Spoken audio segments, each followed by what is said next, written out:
여러분 안녕하세요. 여러분 최민수의 터닝포인터 강사 문근영입니다. 자, 오랜만에 영상으로 다시 인사드리게 됐습니다.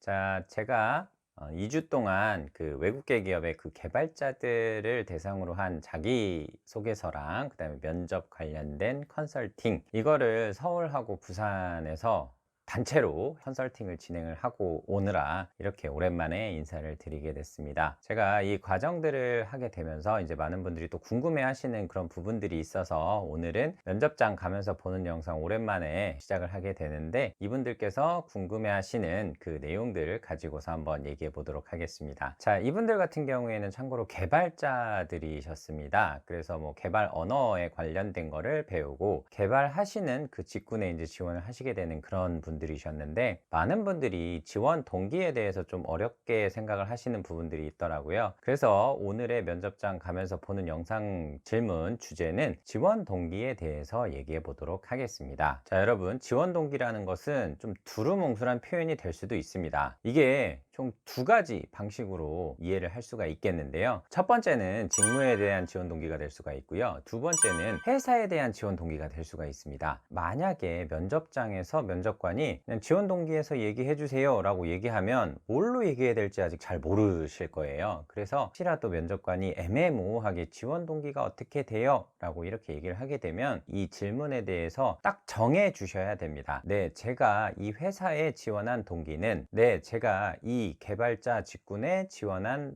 동기는, 이런 식으로 해서 앞쪽 부분에 얘기를 해 주셔야 돼요. 그렇게 얘기하지 않은 상태에서 면접관은 회사에 대한 지원 동기를 의도하고 얘기했는데 여러분들이 개발자 직무에 대한 지원 동기를 얘기하게 되면 서로 포인트가 안 맞는, 의도에 맞지 않는 질문과 답변이 될 수가 있다라는 것이죠. 혹시라도 정말 이런 부분을 물어볼 수 있다라고 하면 회사에 대한 지원 동기이신지 아니면 직무에 대한 지원 동기이신지 이 부분을 한번 확인을 하는 것도 나쁘지 않다. 참고로 이런 경우는 다대 1로 들어갔을 경우에 확인을 해 주시는 게 좋을 것 같고요. 다대 다인 경우에는 이런 경우를 확인하실 필요는 없을 것 같아요. 자, 오늘은 제가 이 지원 동기에 대해서 이제 얘기를 해 드렸는데, 자, 여러분이 만약에 면접에서 지원 동기에 대해서 이렇게 질문을 받았다 라고 하면 가급적이면 그걸 딱 하나 찍어서, 자신 있는 걸로 하나 딱 찍어서 얘기를 해 주시는 게 좋을 것 같아요. 개발자를 예로 든다라고 치면 내가 어떠어떠한 언어랑 어떠어떠한 프로젝트들을 다수 수행한 경험이 있기 때문에 이런 부분이 개발자로서 업무를 하는 데 있어서 큰 도움이 될 것이다, 이런 지원 동기가 나올 수 있고요. 만약에 회사에 대한 지원 동기다 라고 했었으면 회사가 일반적으로 시장에서 어느 정도의 위치에 있고 직원들한테 어느 정도 교육에 대한 투자 같은 것도 많이 하고 있는지, 또 회사가 지속적으로 성장 가능성이 무궁무진한 그런 기업인지, 이런 일반적인 내용들을 조사를 한 다음에 그 안에 맞춰서 얘기를 할 수가 있겠죠. 가장 좋은 거는 뭔가 이 회사와 나와의 그런 연결고리 같은 것을 만들어서 얘기를 하는 게 좋은데, 그렇게 해당하는 사람은 많지 않다라고 저는 생각을 하거든요. 그러니까 대답하기 어려워 하시는 분들 같은 경우에는 꼭 이런 식으로 내가 해당하는 기업의 기본적인 조사,